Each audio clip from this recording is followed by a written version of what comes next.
Sports for Real with Coach Hall.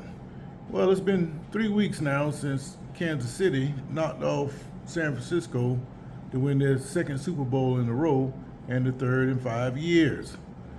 As usual, when teams win championships, they start talking trash.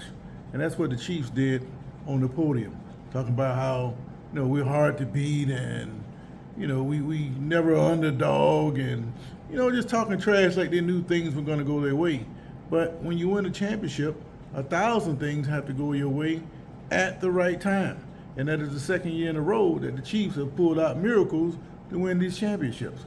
So the fact that they started talking about three-peats, the likelihood of them getting that is very low. The last team I saw that talked trash about getting a three-peat were the San Francisco 49ers.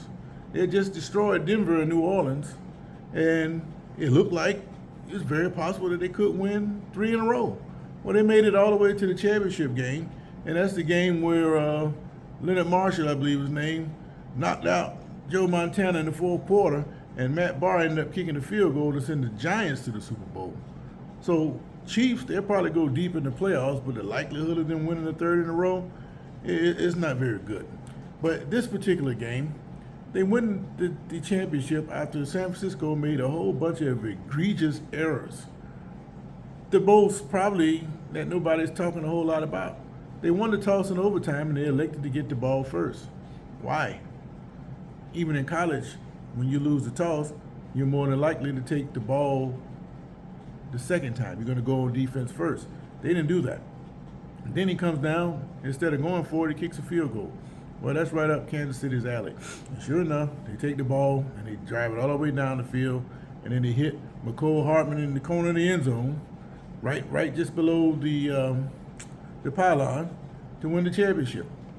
But the person I want to talk about today is the same guy that caught that championship pass. Hardman, after winning the championship last year, he goes to New York to become a New York Jet in free agency. Signed a big contract, expected to do a lot of great things, except for one thing. It never happened. For whatever reason, things just didn't click for Hardman in New York, and he became a disgruntled player. So, come to find out, he wanted to go back to Kansas City.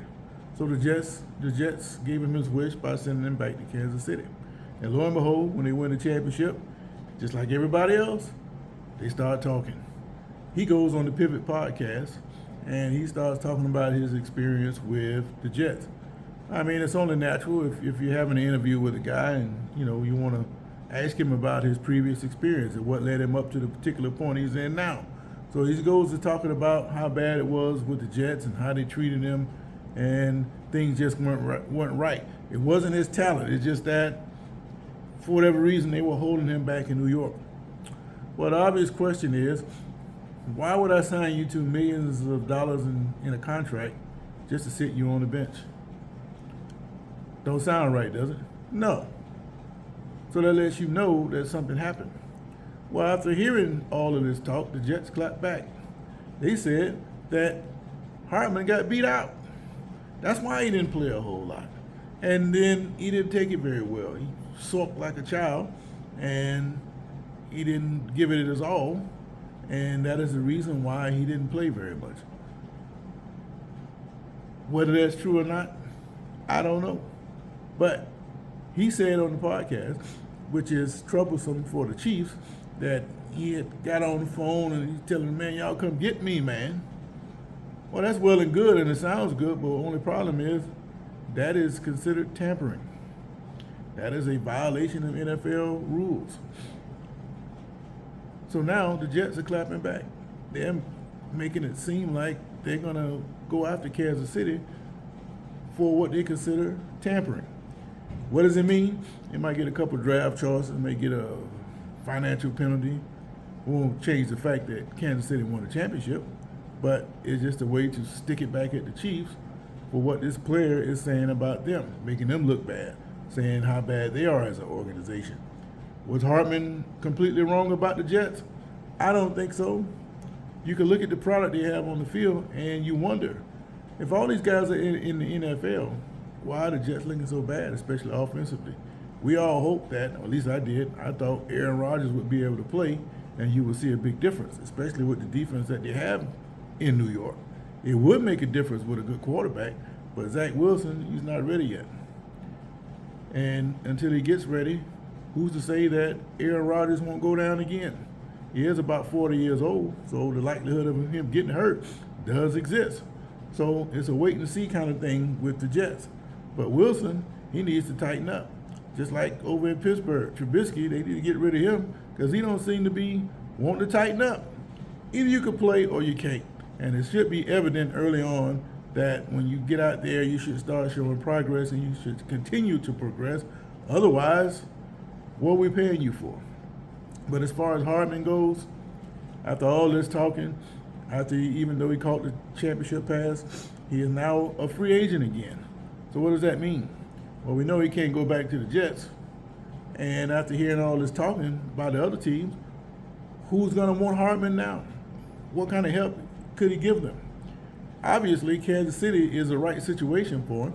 And because of that, I think no matter whatever the other team might come up with, it might just be best for him to stay right there in Kansas City, even at a reduced rate.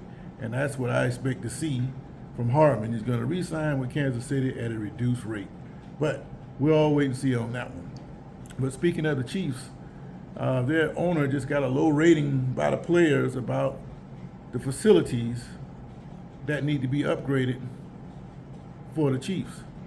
But the last I checked, the teams with the top-rated facilities, say the Cowboys, for instance, they got all kind of fabulous facilities, but it don't guarantee that they're going to win any championships.